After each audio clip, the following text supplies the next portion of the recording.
जंजीर 1973 बॉलीवुड का turning point film है।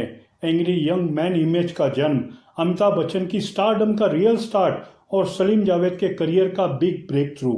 फिल्म के पीछे की रियलिटी, अननोन फैक्ट्स, इंसिडेंट बहुत इंटरेस्टिंग है। स्क्रिप्ट सलीम खान ने लिखी थी, बाद में जावेद अख्तर के साथ क्रेडिट शेयर किया। धर्मेंद्र ने इस स्टोरी को 3,500 में खरीद लिया था और फिल्म उनके साथ अनाउंस भी हो गई थी मुमताज़ के साथ, लेकिन धर्मेंद्र बिजी थे और उनके फैमिली में प्रकाश मेहरा से कुछ पर्सनल इशू थे, इसलिए उन्होंने स्क्रिप्ट छोड़। अमिताभ बच्चन को जिसने सुपरस्टार बनाया वो आपको ऑफर किया गया था? उसका मुझे खुशी भी है लेकिन दुख भी बहुत है। दुख इसलिए कि वो फिल्म मैंने 17,500 में सलीम से ख़रीदी थी, मेरे पास पड़ी रही और मैंने समाधि फिल्म प्रकाश मेहरा के साथ की थी। उन्होंने इतना ही बस सो एक्साइटेड कि मुझे दे दो कहानी दी। प्रकाश मेहरा ने स्क्रिप्ट अपने पास ले ली, फिर टॉप हीरोज ने फिल्म में काम करने से रिजेक्ट कर दिया। पहले थे दिलीप कुमार, को लगा कि रोल सिंपल और सीधा है, उनके लिए कोई एक्टिंग चैलेंज नहीं है। फिर देवानंद, हीरो के पास कोई सॉन्ग नहीं था, रोमांस कम था, उन्हें लगा ऑडियंस देव को बिना सॉन्ग के नहीं एक्सेप्ट करेगी। फिर राजकुमार, अलग ही रीज़न था, एक वर्जन के हिसाब से डायरेक्टर के हेयर ऑयल की स्मेल, दूसरा वर्जन में शूटिंग मद्रास शिफ्ट करने का सजेशन। धर्मेंद्र के बाद कोई बड़ा स्टार रेडी नहीं था फिल्म में काम करने के लिए। अमिताभ बच्चन उस वक्त ऑलमोस्ट फ्लॉप हीरो थे। 12 से 16 फ्लॉप के बाद सिर्फ बॉम्बे टू गोवा और आनंद जैसी फिल्म में सपोर्टिंग एक्टर थे। सलीम जावेद ने उन्हें बॉम्बे टू गोवा के फाइट सीन में च्युइंगम के स्टाइल से इम्प्रेस होकर रिकमेंड किया।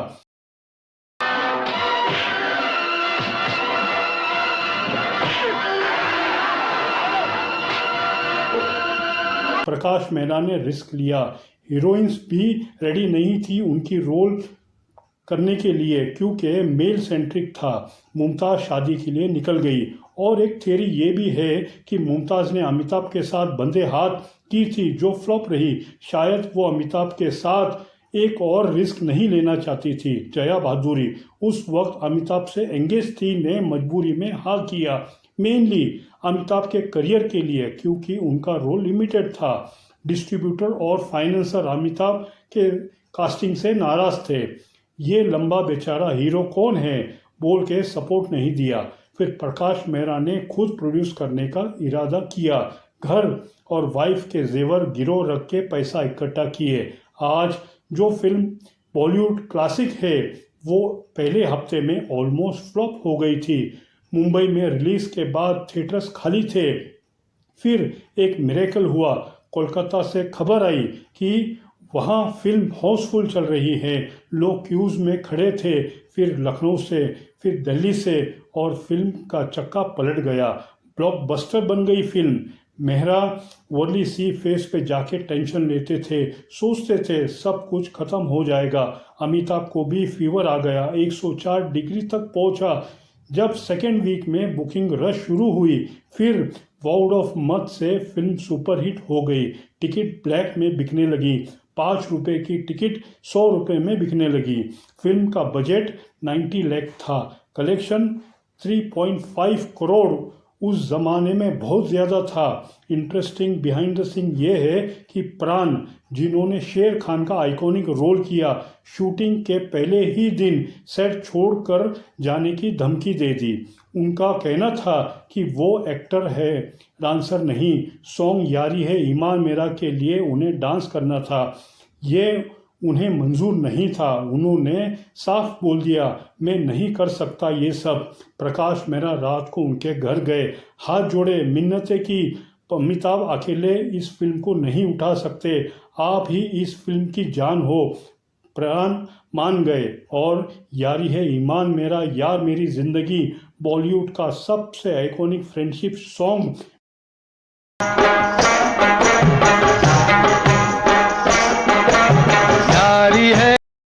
में से एक बन गया। फिर अजीत, जिन्होंने विलन तेजा का रोल किया, एक शूटिंग का फैक्ट यह है कि सलीम खान की पहचान भोपाल के एक असली रियल लाइफ डॉन से थी। वो कैरेक्टर उसी पर बेस था। सलीम खान अजीत को उस रियल गैंगस्टर से मिलवाने पर्सनली लेके गए। अजीत ने उस आदमी के साथ एक हफ्ता बिताया। उसकी बातें करने का अंदाज, स्माइल, सोफिस्टिकेशन सब ऑब्जर्व किया। शूटिंग के दौरान अजीत ने डायरेक्टर को बोला, असली डॉन ऊंची आवाज़ में नहीं बोलते, वो बहुत सॉफ्ट और स्माइल करते हुए बात करते हैं, यही उनका डर होता है। इसी ऑब्जर्वेशन ने बॉलीवुड में विलन स्टाइल को हमेशा के लिए बदल दिया। तेजा का सोफिस्टिकेटेड काम विलन पर्सोना एक क्या नाम अपने जंजीर, और एक्चुअली जो मुझे नाम दिया गया था धर्म तेजा, तो इत्तेफाक से मेरी मुलाकात उन साहब से एक पार्टी में हुई थी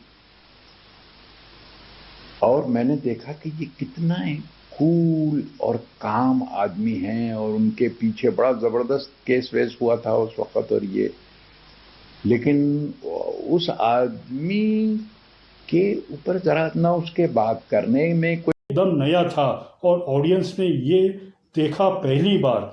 सलीम जावेद पोस्टर पे नाम, उस टाइम पे राइटर्स के नाम पोस्टर्स पे नहीं होते थे।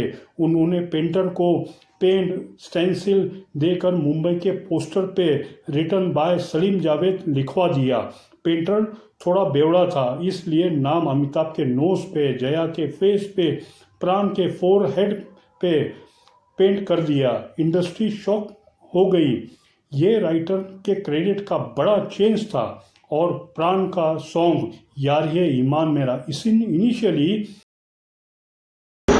अरे यारी है ईमान मेरा, यार मेरी जिंदगी यारी है, इसलिए ऐड किया गया ताकि विजय फिल्म का हीरो थोड़ा मुस्कुराए, क्योंकि डायरेक्टर को डर था कि इतना गुमसुम हीरो ऑडियंस कनेक्ट नहीं कर पाएगी। यही फॉर्मूला आगे दीवार, शोले, डॉन में चला। अमिताभ की हालत 1972-73 में कुछ ऐसी थी कि लगातार फ्लॉप फिल्में, साथ हिंदुस्तानी, परवाना, बॉम्बे टू गोवा, इंडस्ट्री में मशहूर था कि वो हीरो अनलकी है। प्रोड्यूसर्स पैसा लगाने डरने लगे। ओरिजिनल फिल्म के टाइम इंडस्ट्री ने वॉयलेंस का इल्ज़ाम लगाया, लेकिन प्रकाश मेहरा कहते थे ये फिल्म वॉयलेंट नहीं थी। प्रेस ने एंग्री यंग मैन का टैग दिया। रिलीज सेम डे बॉबी के साथ थी। राज कपूर शॉक थे कि 3 सॉन्ग वाली फिल्म कितनी चली। रियलिटी ये है कि जंजीर पूरे सिस्टम के अगेंस्ट रिस्क थी। Flop hero, no big song, romance, new writer style, luck plus conviction plus Pran और सलीम जावेद, प्रकाश मेहरा के सपोर्ट से हिस्ट्री बन गई। अमिताभ ने बाद में कहा था, अगर ये फिल्म फ्लॉप हो जाती तो मैं इलाहाबाद वापस चले जाता। फिल्म ने मिडिल क्लास फ्रस्ट्रेशन को वॉइस दी और हिंदी सिनेमा का hero image for ever change कर दिया। जंजीर सिर्फ एक फिल्म नहीं थी, ये एक ऐसी इंसिडेंट था जिसने एक स्ट्रगलिंग स्टार को सुपरस्टार बना दिया, एक डायरेक्टर को जिंदगी का सेविंग बचा लिया, सलीम जावेद को बॉलीवुड का सबसे बड़ा स्क्रिप्ट राइटिंग ब्रांड बना दिया, विलन को एक नई डेफिनेशन दी और हिंदी सिनेमा का जेनर हमेशा के लिए बदल दिया। जैसे सलीम जावेद ने खुद कहा, जिन्होंने ये फिल्म रिफ्यूज़ की उन्होंने एक अच्छी फिल्म खोई और अपने लिए एक बड़ी कंपटीशन खड़ी कर दी। दोस्तों वीडियो अच्छा लगा तो लाइक शेयर सब